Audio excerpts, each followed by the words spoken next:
अपने पसंदीदा शो के फुल एपिसोड देखने के लिए अभी डाउनलोड करें दंगल प्ले ऐप।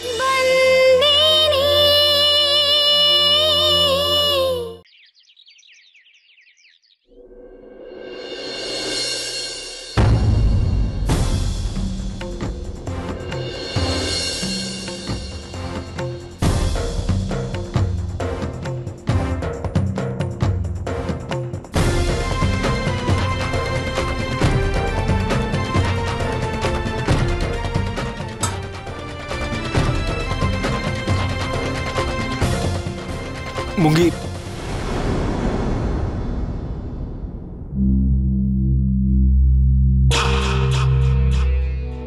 মুঙ্গি প্লিজ কাউকে বলো না যে আমি সারা রাত এখানে ঘুমিয়েছিলাম,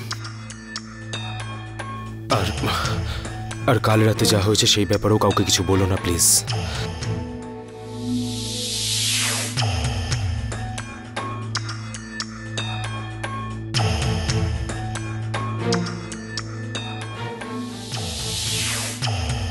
মুঙ্গি আমি চাই না যে বিভার উপরে কোনো বিপদ নেমে আসুক। ও আমার সাথে যাই করে থাকুক না কেন, কিন্তু আমি ওর নাম খারাপ করতে পারবো না। কখনো কখনো নিজের দুর্বলতার সাথে মানিয়ে নিতে হয়।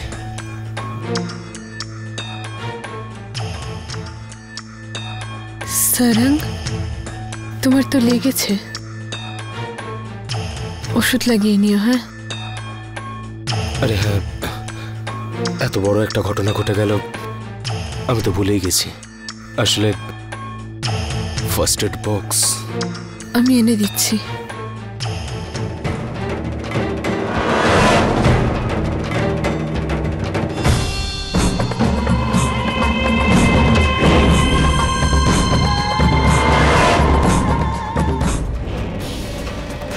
চম্পা,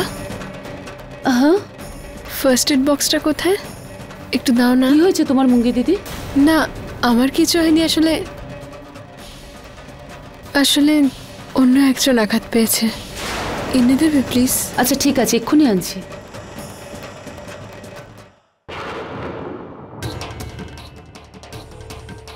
এই নিন। থ্যাংক ইউ চম্পা।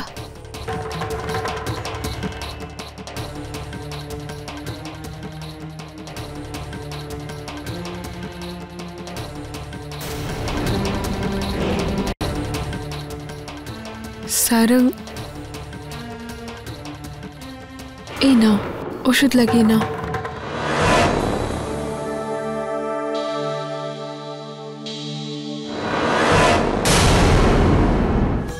তুমি লাগিয়ে দাও প্লিজ।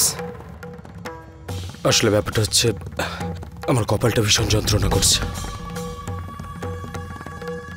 আই নো আমার তোমাকে ভাবে বলা উচিত নয়, কিন্তু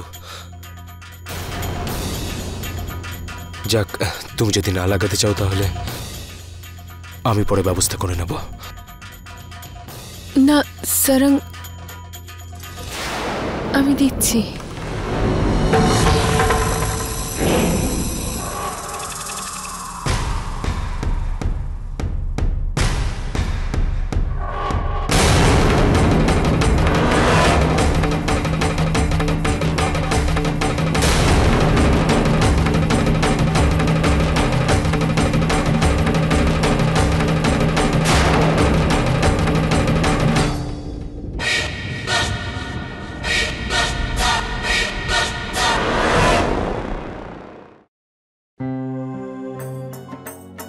নন্দিনী, নন্দিনী ওঠ সোনা, ডক্টরের অ্যাপয়েন্টমেন্ট আছে, আর কত ঘুমোবি?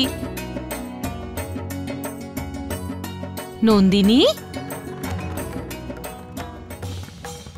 নন্দিনী কাম অন সোনা। নন্দিনী, তোর জ্বরটা তো আরো বেড়ে গেছে, গা তো একেবারে পুড়ে যাচ্ছে। শোন, তুই শো, বিশ্রাম নে, আমি ডক্টরকে ফোন করে আসছি, এখানেই থাক। কি হয়েছে কাদ্দু? নন্দিনী শরীরটা ভালো নেই, ওর আবার জ্বর এসেছে। কাল রাতে তো ঠিকই ছিল, আজ আবার সকালে জ্বরটা চলে এলো। তুমি চিন্তা করো না, ও ঠিক হয়ে যাবে। ডক্টরকে ফোন করেছো? এখনই করছি আমি। ঠিক আছে, তুমি ফোনটা করতে যাও, আমি নন্দিনীর কাছে যাচ্ছি।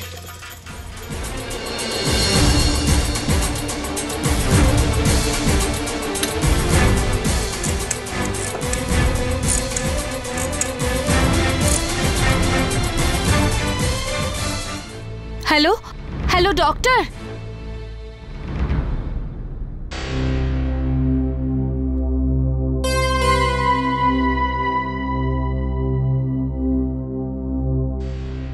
ডক্টর, আগে যে ডক্টর এসেছিলেন তিনি এই সব ওষুধগুলো দিয়েছেন। এই ওষুধগুলোই আমরা নন্দিনীকে দিচ্ছি, কিন্তু এখনো ও শরীর সুস্থ হয়নি।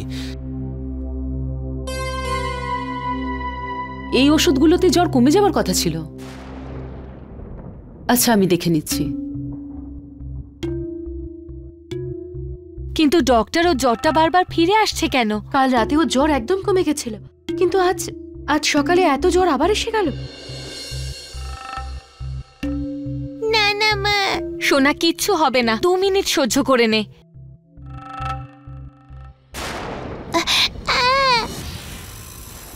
এমনিতে আমার মনে হচ্ছে না যে খুব চিন্তার কিছু আছে। কিছু ফর্মালিটির জন্য কিছু টেস্ট করতে হবে, আর তার জন্য ওকে নিয়ে হসপিটালে আসতে হবে। এখন ওকে আপনারা কিছু হালকা খাবার দিয়ে দিন, আমি ওষুধ লিখে দিচ্ছি। খাবার পর এই ওষুধগুলোকে দিয়ে দেবেন। আচ্ছা, আমি আসছি। আসুন ডক্টর, আমি আপনাকে ড্রপ করে দিয়ে আসছি।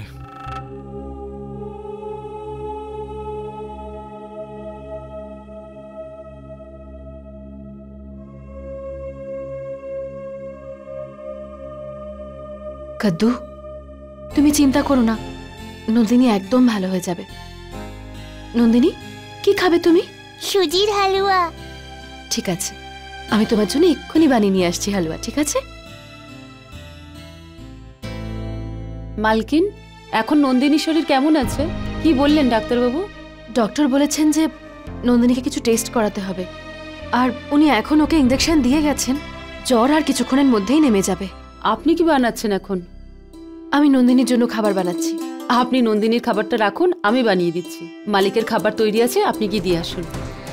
15 দিনের মধ্যে তোর আর আমার বিবাহ বিচ্ছেদের কাগজপত্র তুই তোর হাতে পেয়ে যাবি, কিন্তু আজ আমি তোর মালিক নই, আর তুইও আমার বন্দিনী নোস। চল। না চম্পাকলি, তুমি মালিকের খাবারটা নিয়ে যাও, আমি নন্দিনীর খাবারটা তৈরি করে নিই। আচ্ছা ঠিক আছে, আমি নিয়ে যাচ্ছি।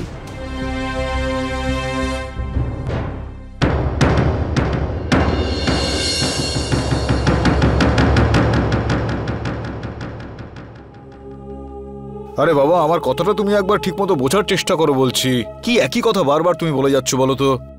আরে কাল আমি কি করে যাব? যেতে পারবো না আমি। আরে তুমি বলছো, কিন্তু আমার কথাটা বোঝার চেষ্টা করো। হ্যাঁ হ্যাঁ, আমার পুরোপুরি মনে আছে সবকিছু। আচ্ছা আচ্ছা, ঠিক আছে ঠিক আছে ঠিক আছে, আমি চেষ্টা করে দেখছি। হ্যাঁ হ্যাঁ, জয় শ্রীকৃষ্ণ। যতবার বলছি পারবো না, ততবার এক কথা বলে যাচ্ছে।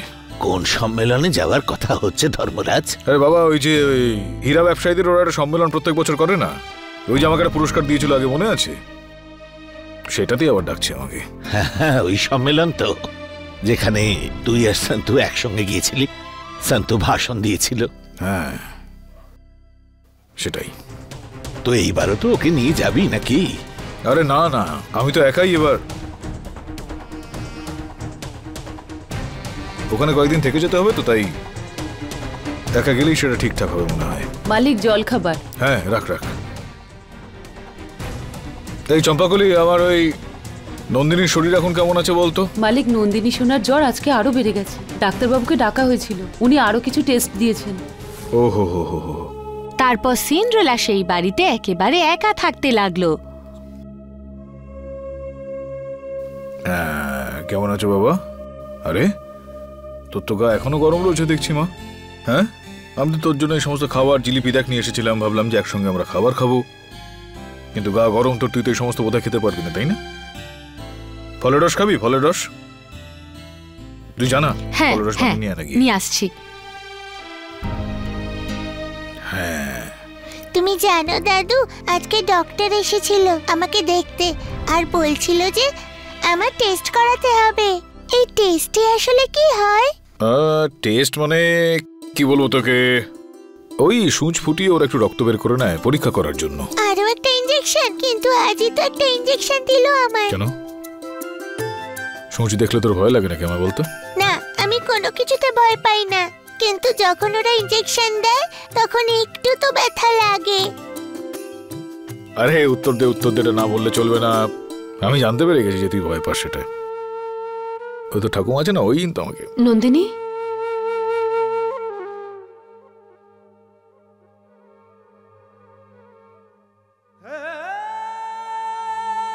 ওই যে তোর খাবার চলে এসেছে। কিরে, খেতে হবে দেখো, তাই না? হ্যাঁ চলো খাবার খেয়ে নাও তাড়াতাড়ি, তারপর বেড়াতে যেতে হবে না আমাদের। চলো খেয়ে নাও তুমি। মালিক আপনি তো খাবারটা খেয়ে যাবেন।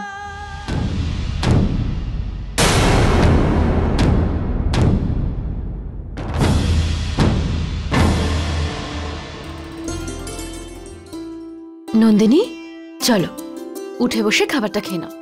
আজ আমি তোমাকে নিজের হাতে খাইয়ে দেব।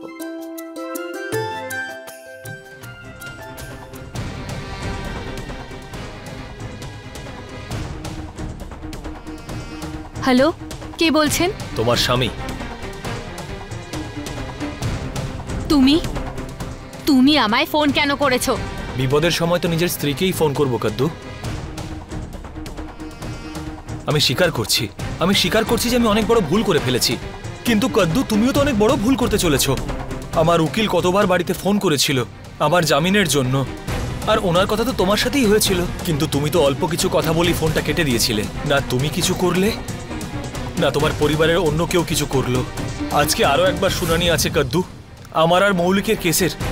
আর আমি চাই যে তুমি আমাকে আমার বাড়ি বা আমার থেকে তুমি কিচ্ছু পাবে না, আর তোমার সাথে আমার কোনো সম্পর্ক নেই, বুঝেছো? তুমি যা কিছু করেছো তারপরে জেলেই থাকা উচিত। তোমার তো বেল হওয়াই উচিত নয়। প্লিজ কাদ্দু, আমি যে ভুল করেছি তার জন্য আমার অনুতাপ হচ্ছে। আমাকে এখান থেকে বের করো কাদ্দু, আমার শুধু একটা সুযোগের প্রয়োজন। Please help me Kaddu. Help নিজেদের লোককে করে, আর তোমার সাথে আমার কোনো রকমের সম্পর্ক নেই। এই বাড়িতে বা আমার জীবনে তোমার কোনো প্রয়োজন নেই, বুঝেছো? তোমার কেস বা তোমার প্রবলেম তুমি জানো, আর তোমার উকিল জানে। এরপর থেকে এখানে ফোন করবে না।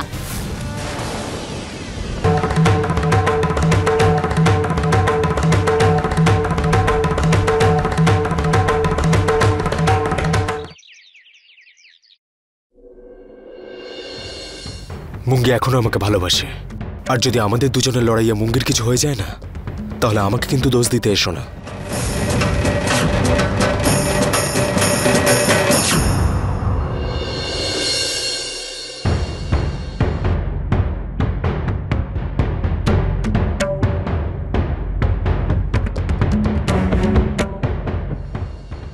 মুঙ্গি এতটা দুর্বল কেন?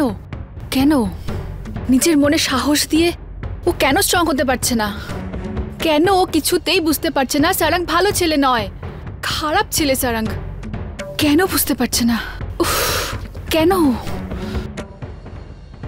ম্যাম, আপনি আমায় ডেকেছেন? হ্যাঁ ডেকেছিলাম, একটা দরকারি কথা ছিল। আমি জানি যে আজকের দিনে তোর যোগ্যতা আমার যোগ্যতার সমান, কিন্তু একটা কথা মনে রাখিস মুঙ্গি, তুই নিজেকে আমার স্বামীর থেকে দূরেই রাখিস। কি দেখছিস ওভাবে? এত বোকা সাজিস না তুই যে আমি যা বলছি সেটা কিছুই বুঝতে পারছিস না। আমি দেখেছি, আজ সকালেই দেখেছি আমি। আমার স্বামীর চোখে তুই নিজেকে অনেক অসহায় বানানোর চেষ্টা করেছিস। তুই আমার স্বামীর কাটা জায়গায় ওষুধ লাগাচ্ছিলি, আমার স্বামীর কাটা জায়গায় নুন ছেটাচ্ছিলি তুই, তাই না? আপনার যখন আপনার স্বামীকে নিয়ে এতই চিন্তা, তো ওনার খেয়াল রাখুন। ওনার মাথা থেকে রক্ত পড়ছিল, তাই মনুষ্যত্বের খাতিরে আমি একটু ওষুধ লাগিয়ে দিয়েছিলাম, ব্যাস।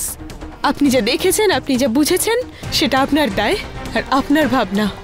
আচ্ছা, বীরবা মাইয়া বংশী যখন এক নজরে আসল আর নকল হিরে চিনতে পারে, ও তোকে চিনতে পারবে না?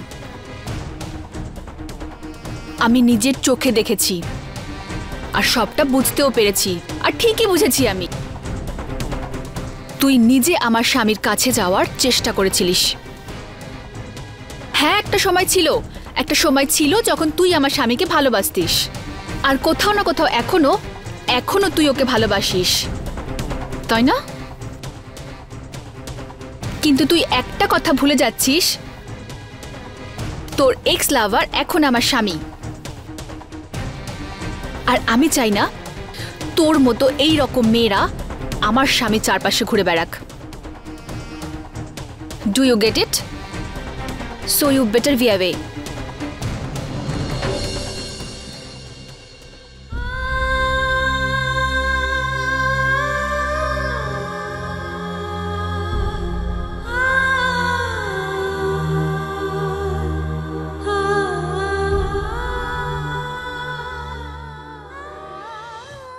মানুষ যতটা কষ্ট পায় তার সহ্য শক্তিও ঠিক ততটাই বেড়ে যায়,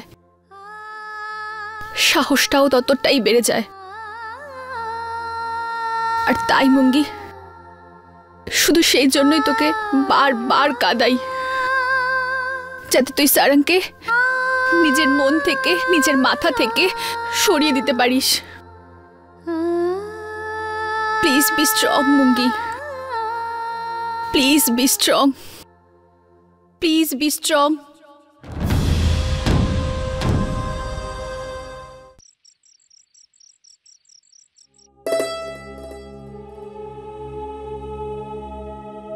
আচ্ছা মা, ওই হীরা ব্যবসায়ীদের যে সম্মেলনটা হয় না বার্ষিক, সেখানে আমি যাচ্ছি এখন। চলো আসছি আমি। মা এতবার করে বলুন না, তাই জন্য আমি আর না করতে পারলাম না, বুঝলে? খুশি মনে যা বাবা, খুশি মনে যা।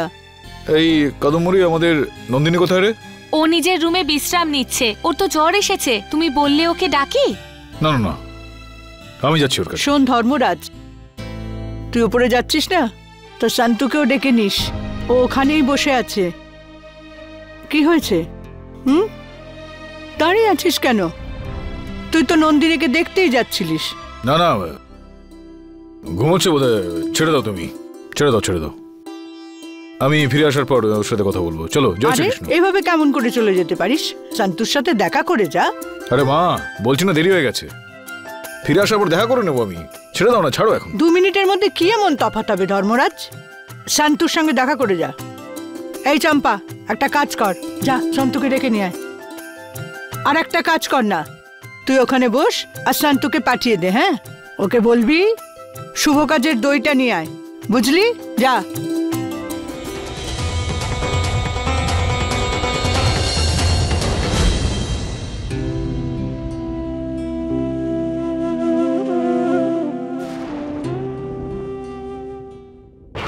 মালকিন, মা আপনাকে একটু নিচে যেতে বললেন। মালিক কিছু কাজে বাইরে যাচ্ছেন। চম্পাকলি, তুমি মাকে গিয়ে বলো যে আমি নন্দিনীর কাছে আছি, নন্দিনীর শরীরটা ভালো নেই তো। আপনি যান না, আমি নয় থাকছি নন্দিনীর পাশে। না চম্পাকলি, তুমি যাও, আমি নন্দিনীকে ভাবে একা ছাড়তে পারবো না, আমি আছি তো এখানে। ঠিক আছে মালকিন। তোমার কি কোনো প্রবলেম আছে দিদা? না, কেন? তাহলে তুমি নিচে কেন যাও না? এখন তো আমি তোমার সাথে আছি, তাই না? কিন্তু এটা তো একটা অজুহাত। মানে? তার মানে হলো ছেলেরা বাচ্চা হোক বা বুড়ো, ওরা তো মেয়েদের সাথে কথাই বলতে পারে না। যেমন ধরো কৃষ্ণ, তুমি দেখেছো কৃষ্ণকে কেমন করে কথা বলে? ও তো একটা ছেলে, তাই না? আর যেমন দাদু, আমি জানি তুমি নিচে কেন যাওনি। কেন গেলাম না? ভেরি সিম্পল, কারণ তুমি এটা চাও, তাই না, যে দাদু নিজে উপরে আসুক। এই ছেলেদের সাথে এমনই করা উচিত। আমিও কৃষ্ণের সাথে এমনটাই করি। তাই বুঝি? আমার নন্দিনী তো খুব বুদ্ধিমতী হয়ে গেছে। আমি জানি তুমি দাদুর সাথে এরকমই করবে। দাদুর পিছনে পিছনে ঘুরবে না, দাদু তোমার পিছনে ঘুরবে, তাহলেই ভালোভাবে কথা বলবে দাদু। হয়তো তুমি জানো না কেমন করে কথা বলে। এ সন্তুরি, এ চম্পাকলি, এই মেয়েটা।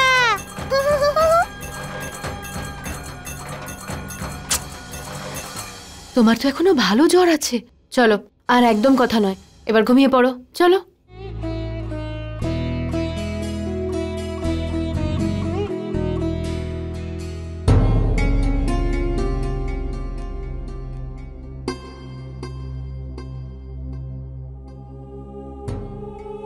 মা, মালকিন বললেন যে নন্দিনীকে ছেড়ে আসতে পারবেন না, আপনি দইটা খাইয়ে দিন। আরে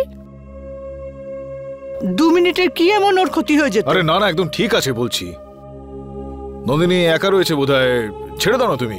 ফিরে আসার পর আমি দেখা করে নেবো, ছাড়ো। আরে বাবা, শান্তুকে তো আমি এই জন্যই ডেকেছিলাম। ও তোকে এই শুভ কার্যের দইটা দিলে তোর কাজ সফল হবে। স্ত্রীর হাতের শুভ কাজের দই যে খায় না, তার কাজ অনেক বেশি সফলতা পায়। আরে মা, এসব কি কথা বলছো তুমি, বলো?